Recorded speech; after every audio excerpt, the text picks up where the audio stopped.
Bonjour Antoine Delacoste, Bonjour. merci de répondre aux questions du Varois Patriote. Donc je vais vous présenter un petit peu rapidement à nos auditeurs. Vous avez fait Sciences Po, selon vos propres mots, à une époque où il y avait encore une cohérence intellectuelle. C'était à peu près à quelle année? De 1960, fin des années 70. Ouais. D'accord. Fin des années Voilà. 70. C'était l'époque où en effet il y avait de grands professeurs de gauche, de droite. Les débats étaient autorisés. Bien sûr, ça se bagarrait un petit peu entre étudiants nationalistes et étudiants de gauche et d'extrême gauche. Oui. Donc il y avait déjà une extrême gauche très puissante, mais il n'y avait pas d'interdiction de débat. Chacun pouvait inviter qui il voulait. C'était animé, l'orateur pouvait être chahuté, mais ça n'allait pas plus loin parce que la direction de l'époque de Sciences Po, très éloignée de nos idées, Oui. c'était M. Chapsal qui dirigeait Sciences Po à l'époque, qui avait écrit une histoire assez remarquable, une histoire politique de la Ve République, et bien tenait à ce que les étudiants de Sciences Po apprennent la controverse, apprennent le débat. Et des grands professeurs de droite comme Hélène Carrère d'Ancos ou de gauche comme Alfred Grosser, ou bien à droite comme Raoul Girardet, c'était de grands esprits qui se respectaient entre eux et que nous respections. Aujourd'hui, la théorie du genre a envahi Sciences Po et je déconseille vivement aux jeunes gens de bonne volonté d'aller dans cette école qui n'est plus que l'ombre d'elle-même. Bien sûr. Alors vous donnez aussi de nombreuses conférences en géopolitique, notamment pour une agence de voyage qui s'appelle Odeia et qui organise des pèlerinages et des voyages culturels. Donc il y a toute une série de vidéos que l'on peut retrouver sur YouTube. Vous écrivez aussi donc des articles pour Politique Magazine ainsi que pour l'Action française ou La faute à Rousseau. La Nouvelle Revue Universelle La aussi, Nouvelle Revue parfois, Universelle, d'accord. puis d'autres revues, Fidélitaire, etc. Enfin, il y a tout un panel, et maintenant la revue d'histoire européenne, la RHE. D'accord. Alors on essaiera de mettre tout ça en description. Vous êtes aussi l'auteur d'un blog, Les livres d'Antoine. C'est bien ça. Un blog de littérature, Voilà. où je recommande des romans, parce que au départ c'était une idée familiale.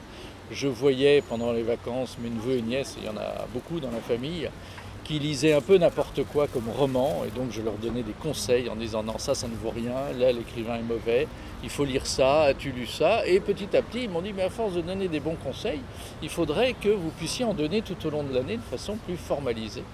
Et donc aimablement mon gendre, qui est très versé dans la matière, m'a créé un blog de littérature, en effet, qui s'appelle Les Livres d'Antoine, et donc je recommande des lectures romanesques de qualité et de toutes les époques et de tous les pays.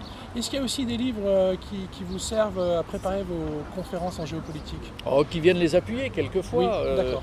Par exemple, lorsque j'ai donné une conférence sur l'Arménie, eh bien, il y a un roman de Franz Wercel qui s'appelle Les 40 jours du Musadag, qui raconte la résistance d'un village arménien face aux hordes turques qui étaient en train de procéder au génocide arménien. Voilà. Alors j'ai été impressionné par le contenu puisqu'il y a quand même 440 livres qui sont présentés, donc n'hésitez pas à vous rendre sur ce blog. Et enfin, vous êtes engagé en politique puisque vous êtes aussi maire adjoint de Sartrouville aux finances et à l'urbanisme. C'est ça, Voilà. depuis 30 ans maintenant. Depuis 30 ans. Alors, première question avant de rentrer un petit peu dans le vif du sujet, puisque c'est une petite interview portera sur les conférences que vous donnez au sujet de Georges Soros. Comment en êtes-vous venu à vous intéresser à la géopolitique et à donner des conférences dans ce domaine? Est-ce que c'était une voie toute tracée pour vous? Alors est-ce qu'il y a des événements, des rencontres qui vous ont amené petit à petit à... J'ai suivi la géopolitique toute ma vie. Oui. J'ai toujours lu, suivi, mais en effet, jusqu'à une date relativement récente, je n'avais ni écrit ni parlé. C'était pas mon métier d'origine. Et puis, l'événement, ça a été la guerre en Syrie. La guerre en Syrie, qui s'est déclenchée donc à partir des printemps arabes de 2011, m'a paru tout à fait fondamentale, parce que j'ai considéré à ce moment-là que si le gouvernement de Bachar el-Assad tombait, que les islamistes soutenus largement par l'Occident, l'emportait, c'était la fin des chrétiens d'Orient. Après, le Liban serait tombé à son tour. L'Irak avait déjà été détruit par l'intervention sauvage américaine de 2003. La Turquie avait réglé leur compte aux chrétiens en 1915 au moment du génocide arménien, puis en 1922 au moment de l'expulsion des Grecs. Et donc, le dernier pied important en dehors du Liban, c'était la Syrie. Or, il y avait un complot pour faire tomber la Syrie, pays allié à la Russie et à l'Iran. Et donc, toutes les forces sunnites de l'époque, notamment l'Arabie Saoudite, le Qatar, la Turquie, se sont unies pour essayer de faire tomber le régime syrien. Et j'ai suivi cette guerre avec passion, jour après jour, événement après événement. Et ensuite, c'est effectivement le hasard. Quelqu'un m'a demandé, mais expliquez-moi la guerre en Syrie, je n'ai pas compris. Je lui ai expliqué pendant 1 heure la guerre en Syrie.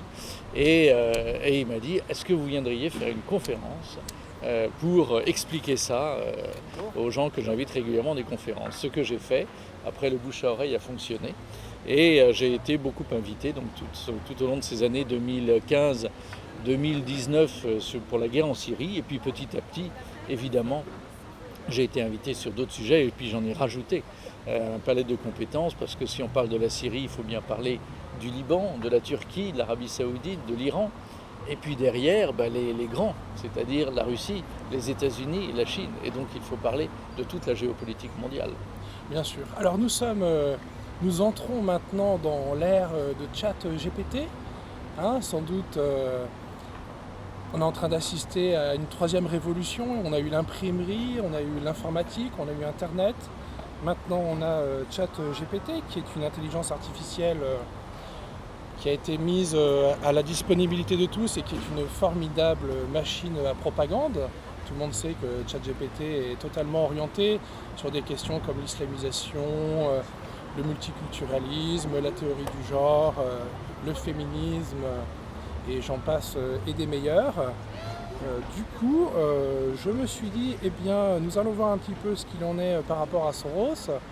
Et j'ai demandé à ChatGPT, je lui ai dit, voilà, tu es un journaliste, tu vas interviewer un expert en géopolitique, quelles sont les 5 questions que tu aurais à lui poser?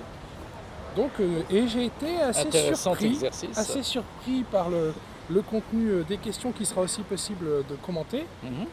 Alors avant ça, j'aurais envie de vous demander, avez-vous déjà utilisé ChatGPT et quel est le regard que vous posez sur jamais. cet outil? Moi j'en suis resté à l'ère de l'imprimerie, vous savez. D'accord. Donc j'envoie des articles que j'écris bêtement sur mon ordinateur, il y a des gens qui les mettent en ligne. Et je suis en train de préparer un blog de géopolitique, vous pensez bien que ce ne sera pas moi le technicien de ce blog, au contraire ce sera assez laborieux d'apprendre. Okay. Non, ça, il ne faut pas compter sur moi pour ce genre de choses. Ok, mais est-ce que vous posez quand même un regard dessus par rapport à ce que vous avez lu? Évidemment, ça rejoint tout ce qu'on dit sur le basculement du monde auquel on assiste. Donc bien évidemment, on est obligé de suivre sans pour autant être un technicien ni un praticien. Bien sûr, bien sûr. Alors on va commencer tout de suite donc, avec la première question de ChatGPT. Pouvez-vous nous décrire les principales étapes de la carrière de George Soros en tant qu'investisseur? Donc ça c'est intéressant de voir que ce mot est utilisé puisque vous en parliez dans une de vos conférences. En tant qu'investisseur et spéculateur financier. Spéculateur financier, ça correspond mieux au profil de Soros qu'investisseur. Parce que ces investissements dans la finance, ce ne sont pas des investissements, c'est la spéculation. Soros est originaire de Hongrie. Il a quitté ce pays après la Seconde Guerre mondiale et s'est installé en Angleterre, où après des débuts assez laborieux dans la finance, petit à petit, au contact des grandes banques, il a su se créer un réseau de soutien important. Et au début des années 70, après 20-25 ans quand même assez laborieux, où il a beaucoup travaillé, il avait du mal à décoller, et bien petit à petit, à force de travail, parce que c'est un grand travailleur, à force d'intelligence aussi, et bien il a pu commencer à créer ses propres fonds. Et donc ce sont des fonds, non pas d'investissement, mais des fonds de spéculation, en réalité. Donc les gens, tout le monde connaît le principe, un fonds qui s'appelle fonds d'investissement, d'où la confusion, mais qui est en fait des fonds spéculatifs. Et Soros, qui a un instinct très sûr, a toujours investi son argent dans des opérations ponctuelles de spéculation. Et la plus célèbre d'entre elles est l'attaque contre la livre sterling en 1991, où il a gagné plus d'1 milliard de dollars en quelques semaines d'opération en attaquant les parités de la livre sterling qui à ce moment-là était au sein d'un système qui a aujourd'hui disparu, qui s'appelait le serpent monétaire européen. Le système monétaire européen et qu'on appelait par dérision le serpent monétaire européen. Et donc Soros a fait là son plus gros coup et ensuite il a continué à attaquer d'autres devises à travers le monde. Il les vendait à découvert pour les faire baisser, les racheter ensuite à bas prix. Et au fur et à mesure, il a obtenu l'appui de grandes banques américaines pour se livrer à ce genre d'opération. Et c'est comme ça qu'il a pu acquérir une fortune qui dépasse 30 milliards aujourd'hui, dont il a fait don partiellement à sa fondation qui s'appelle l'Open Society. Oui. Et donc sa carrière est essentiellement financière, spéculative et avec ce que les gens du métier appellent des raids. Un raid sur telle devise ou un raid sur telle action. Mmh. Et donc c'est de la spéculation pure. D'accord. Alors, deuxième question.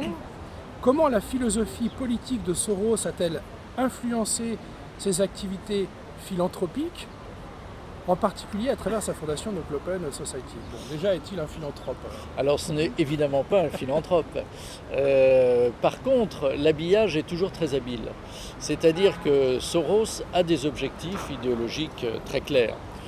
Sa société ouverte, qui s'inspire au départ de la philosophie de Karl Popper, il a étendu, c'est d'ailleurs éloigné des principes de Karl Popper, c'est une sorte de mondialisation hédoniste et individualiste à laquelle il aspire avec la suppression de tout ce qui est structure, la structure étatique, les structures familiales, les structures souverainistes.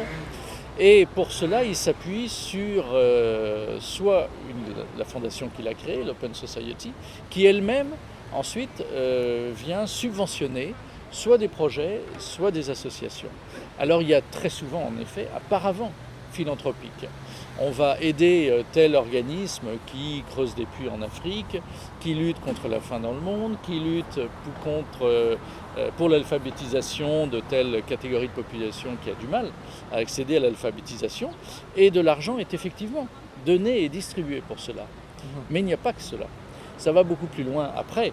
Et quand il donne de l'argent à l'Observatoire des droits humains, très très grosse association à qui il a donné une fois plus de 100 millions de dollars, eh bien on va s'apercevoir cette association très présente en Afrique pour des motifs en effet philanthropiques, dans le même temps luttait dans les Balkans contre la présence des Serbes au Kosovo et alertait le monde entier sur les droits de l'homme violés au Kosovo par les Serbes, sachant qu'à l'époque le Kosovo était une province serbe et qu'il y avait une guérilla islamo-mafieuse menée par un mouvement qui s'appelait l'Učeka, dont l'ancien dirigeant actuellement est en jugement au tribunal pénal international, la Cour de justice internationale de La Haye, ou le tribunal pénal international de La Haye, pour crimes contre l'humanité, trafic d'organes, toutes choses qui étaient dénoncées à l'époque par les Serbes et niées par toute la bien-pensance, à commencer par Bernard Kouchner qui avait ricané, il y a encore la vidéo que l'on peut voir sur YouTube,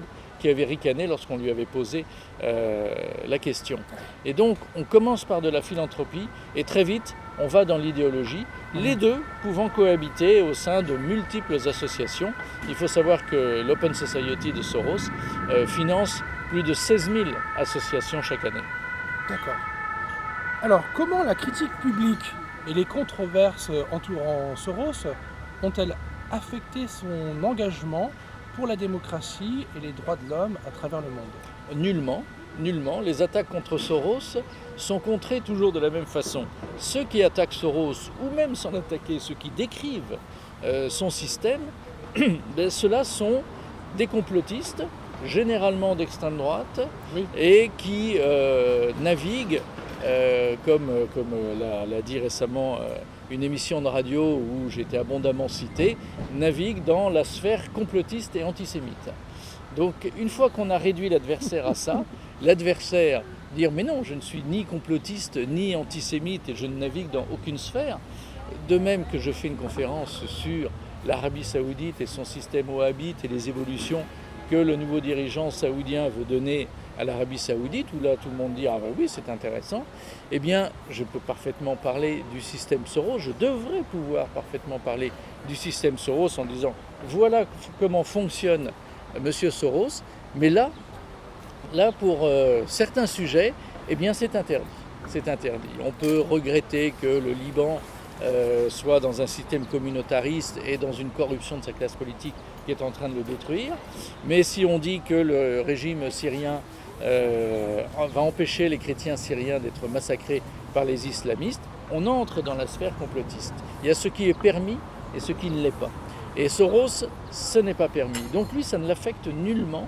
Les attaques contre lui sont représentées par 90% des médias, sont présentées par 90% des médias comme des attaques de complotistes. Donc fermez le banc, il n'y a plus de débat, comme à Sciences Po aujourd'hui.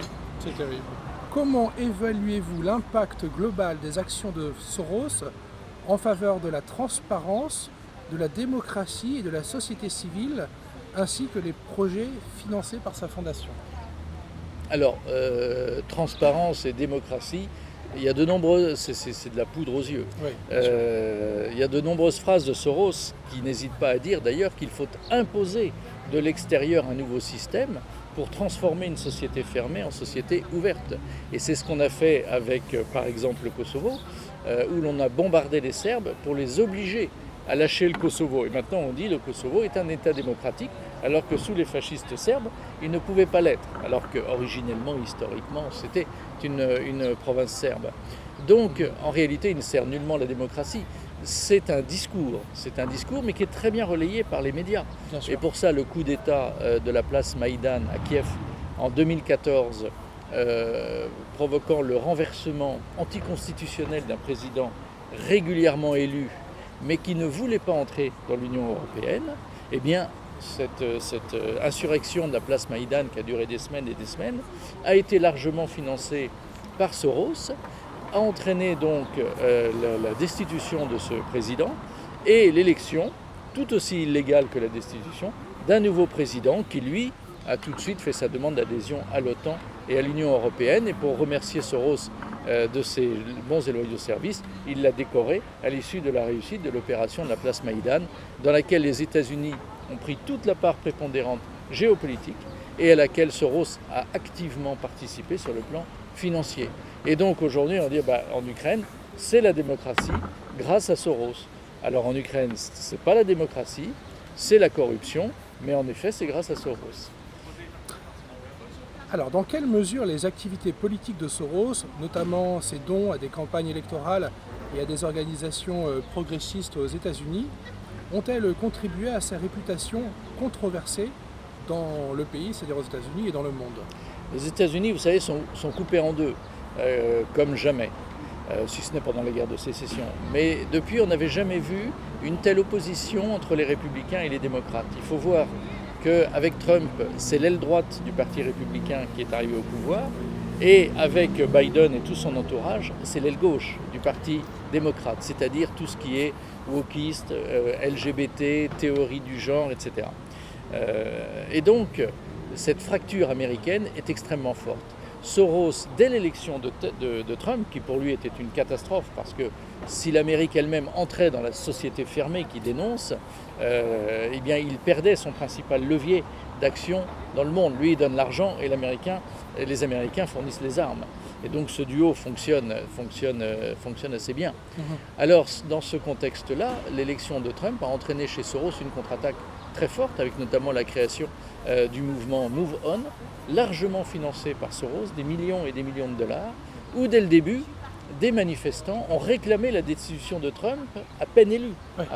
Et vous avez eu ce feuilleton hallucinant pendant 4 ans d'un président dont on réclamait régulièrement la destitution sans aucun fondement juridique.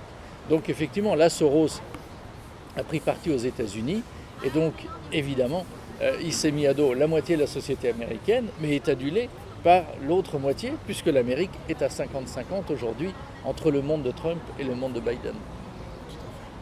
Alors la question que pour le coup j'aurais envie de vous poser, on voit qu'il y a plusieurs milliardaires dans le camp mondialiste qui s'investissent, qui investissent de l'argent, Mais qu'en est-il du côté patriote et souverainiste? Pourquoi est-ce qu'il n'y a pas l'équivalent de l'autre côté?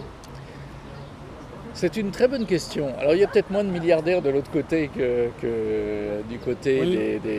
des LGBT. C'est très frappant d'ailleurs de voir que les grandes entreprises en France, du CAC 40 par exemple, sont très en avance dans tout ce qui est discrimination positive, renforcement de la diversité Oui, sexuelle, ethnique, bien etc. sûr. Très en avance par rapport aux PME qui sont généralement très éloignées de ce genre de concept et qui recrutent sur des compétences et pas en fonction d'une orientation sexuelle. Et donc ça, c'est effectivement très frappant de voir ça. Alors pourquoi les quelques personnes riches, on les voit moins? Eh bien, on les voit quand même un petit peu. On les voit quand même un petit peu. Bolloré, par exemple, Oui, c'est l'archétype, d'ailleurs c'est pour ça qu'il est autant attaqué, oui, c'est quand même l'archétype d'un homme riche qui investit à droite. Quand il oui. rachète Europe 1, eh bien, c'est très intéressant d'observer que les journalistes s'inquiètent pour l'indépendance de la rédaction. Mais quand c'est M. Drahi qui investit dans un journal de gauche, la personne ne s'inquiète sur l'indépendance de la rédaction. Donc les médias sont très bien rodés là-dessus. Et l'indépendance aujourd'hui que l'on peut voir dans l'information sur CNews par exemple, sur Europe 1 et même sur Canal+, qui l'eût cru, qui l'eût cru? Eh bien, c'est intéressant d'observer qu'il y a un tout petit son de cloche un peu différent. Donc il y a quand même le cas Bolloré qui est à part. Mais sinon, en effet, il y a assez peu de visibilité sur le sujet parce que ça coûte très cher. Bolloré maintenant, il a un certain âge, il a lâché un peu les chevaux. On a le sentiment qu'il dit bah, tant pis, je les embête pour être poli et j'y vais, je le fais. Mais vous pensez bien qu'aujourd'hui, être dans le camp de la bien-pensance LGBT, ça ne coûte rien, ça ne fait que rapporter. Et si donc un homme d'affaires riche de 40 ou 50 ans se lance dans la contre-offensive culturelle, morale, familiale, catholique, eh bien ça va lui coûter très très cher. Donc ça refroidit les vocations. Alors vous parlez justement de catholicisme, et c'est la dernière question que je voulais vous poser, qui n'a plus de rapport véritablement avec Soros. Vous êtes catholique, hein, de sensibilité traditionnaliste, je crois. Le fait d'être catholique, quel gain cela vous donne sur le regard que vous posez sur le monde, notamment en géopolitique? Et est-ce que cela comporte aussi des inconvénients? Écoutez, je ne crois pas que ça donne des inconvénients. Moi, je crois que ça donne un regard clair. Ça donne un regard un petit peu d'en haut. Et surtout, ça donne l'analyse et donc l'interprétation des faits que l'on peut interpréter selon telle ou telle façon, en fonction de son prisme et de ses convictions. Et eh bien, le catholicisme, donc la croyance en la vie éternelle, donne cette idée de la finalité. Pourquoi fait-on les choses? Pourquoi sommes-nous sur Terre? Pourquoi vivons-nous? Et pourquoi y a-t-il eu telle guerre? Eh bien, si on a le prisme marxiste, le prisme libéral, le prisme guerrier pour la guerre ou pacifiste pour le pacifisme, eh bien, il va manquer tout un pan qui est le pan de la finalité des choses.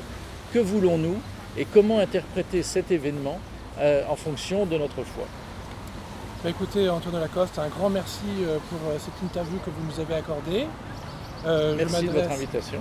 Je vous en prie. Vous pouvez donc trouver en description de la vidéo tous les liens qui conduiront soit aux vidéos, soit au blog, soit aux articles d'Antoine Lacoste. Si cette vidéo vous a plu, merci de la liker, de la partager et de vous abonner.